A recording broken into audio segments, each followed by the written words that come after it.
மாவட்டம் வேடசந்தூர் தாலுகா வடமதுரையில் ஸ்ரீமத் கல்லியடி சபாபதி சுவாமிகள் குரு பூஜை மாசி மாதம் விசாக நட்சத்திர தினமான இன்று பல்வேறு கலை நிகழ்ச்சிகளுடன் கோலாகலமாக நடைபெற்றது. திண்டுக்கல் என்றாலே சித்தர்கள் வாழும் பகுதி அதிகமாக உள்ள பகுதியாகும்.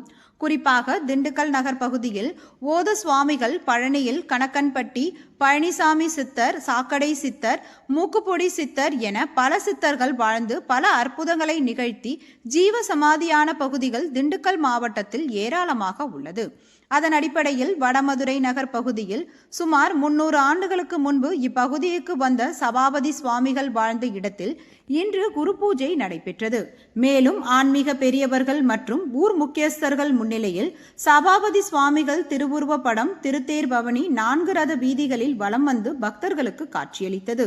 விழாவிற்கு பெண்கள் முளப்பாரி எடுத்து சுவாமிகளுக்கு தங்கள் நேர்த்திக் கடனை நிறைவேற்றினர். விழாவில் கலந்து கொண்ட அனைத்து பக்தர்களுக்கும் சுவாமியின் அருள் பிரசாதமாக அன்னதானம் வழங்கப்பட்டது. திண்டுக்கல் மாவட்டம் வேடசந்தூர் வட்டம் வடமதுரை பேரூராட்சியில் உள்ள ஸ்ரீமத் கல்லியடி பிரம்மம் அவர்களின் குருபூஜை விழா இன்று சிறப்பான முறையில் நடந்து கொண்டிருக்கிறது. அதை முன்னிட்டு அந்த சித்திமுத்தி விநாயகர் திருக்கோவில் அபிஷேக ஆராதனை முடிந்து அன்னதானம் வழங்கப்பட்டது. நம்ம கல்லியடி பிரம்மம் என்று பெயர் போன்றது அவர் பிறந்த இடம் மதுரை பக்கத்தில் பில்லிச்சேரியில் பிறக்கிறாரு. பிறந்து பள்ளியோடத்துக்கே போகல, அனைத்து மொழியும் பேசுவாராம். அது இல்லாமல் காஞ்சிபுரத்தில் மடாதிபதியாக இருந்திருக்காரு. வெளிநாடு எல்லா நாடையும் சுற்றி வந்திருக்காரு.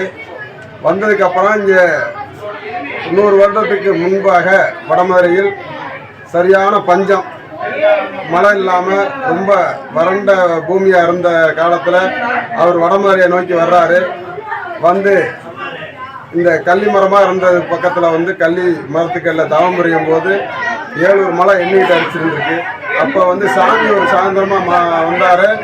மழை பெஞ்சிக்கிட்டு இருக்கு, எங்கே போய் இருந்தாரோ என்னமோன்னு மக்கள்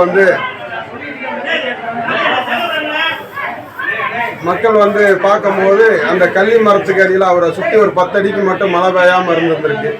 சரி, சாமி இங்கே நம்மளுக்கு நல்லது பண்ண வந்திருக்காருன்னு சொல்லி ஊர் மக்களும் அவரை சந்தோஷமாக கும்பிட்டு இருந்திருக்காங்க. அவர் இந்த பகுதியில் வாழ்ந்துகிட்டு இருக்கும்போது மீனாட்சி அம்மன் கோவில்,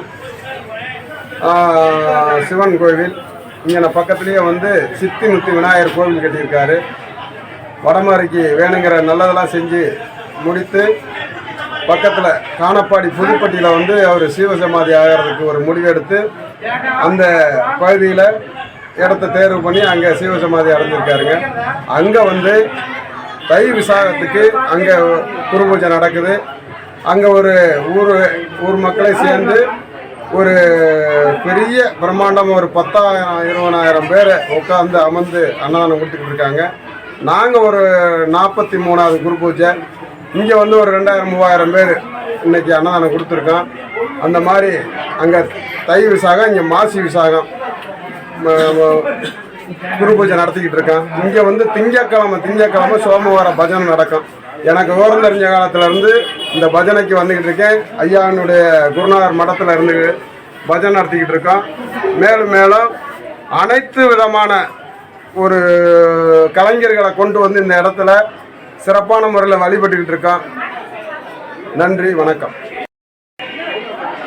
என் பேர் கார்த்திகை வாணி. எங்கள் சொந்த ஊர் விருதுநகர். நாங்கள் இங்கே வடமதுரை 30 வருஷம் ஆகுது. இந்த இடத்துல ஐயாவை தஞ்சம் அடைஞ்சோம். மதுரைக்கு அடுத்த மாதிரி இந்த வடமதுரை அதே அளவு பேரும் புகழும் பெற்று ரொம்ப சீரும் சிறப்புமாக விளங்குறதுக்கு அந்த ஐயா தான் காரணம்.